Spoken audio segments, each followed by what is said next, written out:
Great. Okay, we're going to just keep pushing forward through these questions because we have a few more to carry off here. Final question for you, Guy. Does every company need a data protection officer or a DPO? So no, so there's two parts really. So not every company needs a DPO, and again, the regulation is specific about the kinds of organizations that do need one. There's three in particular. There's public authorities. There is where the core activities of the controller or processor involve regular and systematic monitoring of data subjects on a large scale, or where the entity conducts large-scale processing on special categories of data. You know, that could be your racial, your ethnic origin, political opinion, sexual orientation, all these kinds of things. Mm-hmm. What's interesting, though, is when you get into say, okay, but hang on a minute, what does large scale mean?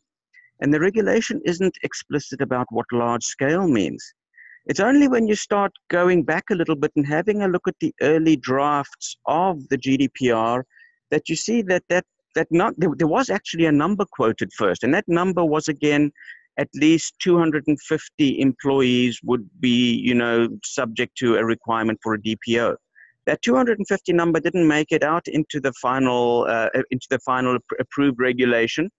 But and again, Neil will probably, you know, as a legal expert, have a better opinion on this. But I would say probably use that as a guideline. But it's certainly not something that is expressed in there. I think the big thing is, what is the purpose of a DPO? I mean, why would you bother having one? And really, I think one of the big things is that your DPO is really your point of contact between the commissioner, between the commissioner's office and your organization. And again, the regulation puts some strict requirements for what can and can't be done about the DPO. So an organization can't just willy-nilly fire a DPO. You know, there's certain protection for a DPO within an organization. There's an expectation that the data protection officer is independent and reports to the right levels of authority in the organization. So it's not a junior role, it is a very senior role. It requires independence, and there are protections for the data protection officer.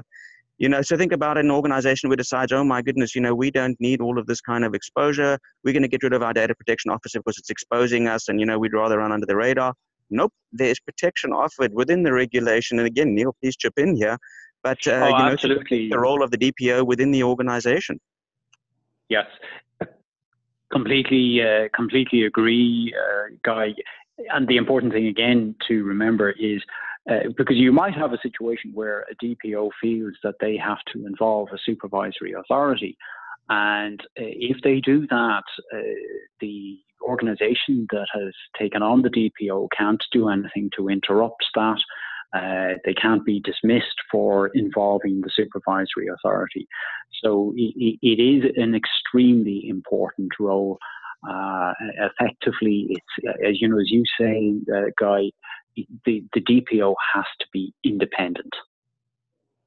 It's very interesting. It's almost a legal position. I mean, it definitely does sound like a legal position, and it's interesting that that position cannot be dismissed for essentially doing their job in that role.